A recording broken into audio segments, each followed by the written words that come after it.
Bengali cartoon world. অনেক দূরে এক রাজ্যের রাজা ছিলেন চন্দ্রশেখর। তিনি ছিলেন খুব ভালো মনের মানুষ। প্রজাদের দুঃখ কষ্ট সব সময় বুঝতেন। তার বয়স বেশি হলেও তিনি শিকার খুব ভালো করতে পারতেন। একদিন রাজা শিকারে যাবার আগে তার চাকর বীরুকে বলে, বীরু, আজকের দিনটা খুব একটা ভালো বলে মনে হচ্ছে না। কারণ আজ সকালে হঠাৎ ধনুকটা আমার হাত থেকে পড়ে গিয়েছিল, যেটা আজ পর্যন্ত শিকারে যাবার আগে আমার সাথে কখনো হয়নি। আর আমার মনটাও কেমন যেন করছে। মহারাজ, আপনি এত চিন্তা করবেন না। যা ঘটে তা সবই ভালো জন্যই ঘটে। তুমি সবসময় এমনই কথা বলো। ঠিক আছে, দেখি কি হয়। যাও, এবার শিকারে যাওয়ার জন্য প্রস্তুতি নাও। এরপর বীরু চলে যায়।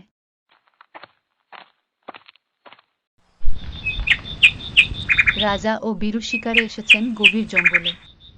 হঠাৎ রাজা একটি হরিণ দেখতে পান। তখন রাজা বলেন, দেখো, হরিণটা কত সুন্দর, আমাকে আমার তীরটা দাও। এখনই আমি এই হরিণটাকে শিকার করব। বীরু তীর এগিয়ে দেয়। রাজা হরিণটিকে লক্ষ্য করে তীর ছোড়েন, কিন্তু তীরটি লক্ষ্যভ্রষ্ট হয় ও রাজার হাত কেটে যায় এবং হরিণটি পালিয়ে যায়। কি খারাপ দিন আজ! এমন ব্যর্থতা আগে আমার কখনো হয়নি। সবসময় এক তীরে হরিণ শিকার করেছি, আর এখন এই তীরেই আমার আঙুল কেটে গেল। মহারাজ, আপনার আঙুল দিয়ে রক্ত পড়ছে, আঙুলে কিছু জড়িয়ে নিন। থাক, আমার আর কিছু লাগবে না। এমনিতে আমার মাথা গরম হয়ে আছে। মহারাজ, মাথা গরম করবেন না। যা ঘটে তা ভালো জন্যই ঘটে। ঈশ্বরের ইচ্ছায় সব হয়। তুমি কি আমার ব্যর্থতা নিয়ে মজা করছ? না মহারাজ, আমি শুধু বলছি, যা হয় সব সময় ভালোর জন্যই হয়। আমরা সব সময় ঈশ্বরের পরিকল্পনা বুঝতে পারি না। চুপ! বন্ধ করো তোমার এই ঈশ্বরের ইচ্ছে। আমাকে নিয়ে মজা করার জন্য তোমার শাস্তি হতে পারে, তা কি তুমি জানো? ফিরে যাও রাজপ্রাসাদে। আমি তোমাকে আমার চোখের সামনে দেখতে চাই না। এ কথা শুনে বীরু মাথা নত করে চলে যায়। রাজা একা শিকার করতে থাকেন। অনেকক্ষণ পর রাজা জঙ্গলে শিকার খুঁজতে থাকেন, কিন্তু সে কোনো শিকার না পাওয়ায় জঙ্গলে আরও গভীরে চলে যায়। রাজা শিকারের সন্ধানে ডাকাতের কাছে চলে যায়। তখন ডাকাত সর্দার রাজাকে দেখে বলে, এই রাজাকে বন্দী করো। আজ কালী মায়ের কাছে একে বলি দেব। ডাকাতরা রাজাকে ধরে সর্দারের কাছে নিয়ে আসে। এ তো মেঘ না চাইতেই জল। প্রথমবার কোন মানুষ নিজে বলি হবার জন্য চলে এসেছে? আমি রাজা চন্দ্রশেখর। দয়া করে আমাকে ছেড়ে দিন। আমি তোর পরিচয় জানতে চাইনি।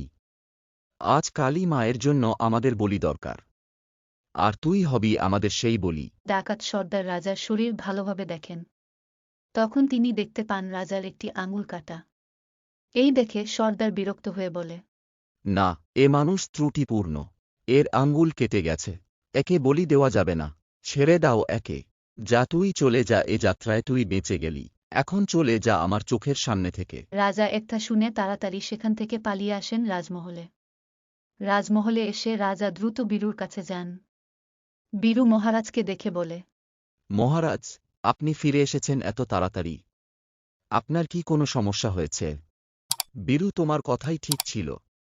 আমি শিকার খুঁজতে খুঁজতে ডাকাতদের কাছে চলে যাই। ডাকাতরা আমাকে দেখে বলি দিতে চেয়েছিল, কিন্তু আমার আঙুল কাটা দেখে ওরা আমায় ছেড়ে দিয়েছে। তুমি ঠিক ছিলে, যা হয় তা ভালোর জন্যই হয়। দেখলেন মহারাজ, এবার আপনিও এই কথাটি বুঝে গেলেন। আমরা সবসময় ঈশ্বরের পরিকল্পনা বুঝতে পারি না। আমি তোমার ওপর রেগে গিয়ে ভুল করেছি। তুমি ঠিক বলেছিলে। আমার তোমার কাছে ক্ষমা চাওয়ার কোনো ভাষা নেই। মহারাজ, আপনি আমাকে শাস্তি না দিলে হয়তো আমিও আপনার সঙ্গে যেতাম। এখন হয়তো ডাকাতরা আমাকে বলে দিত। ঈশ্বরের লীলা অপার।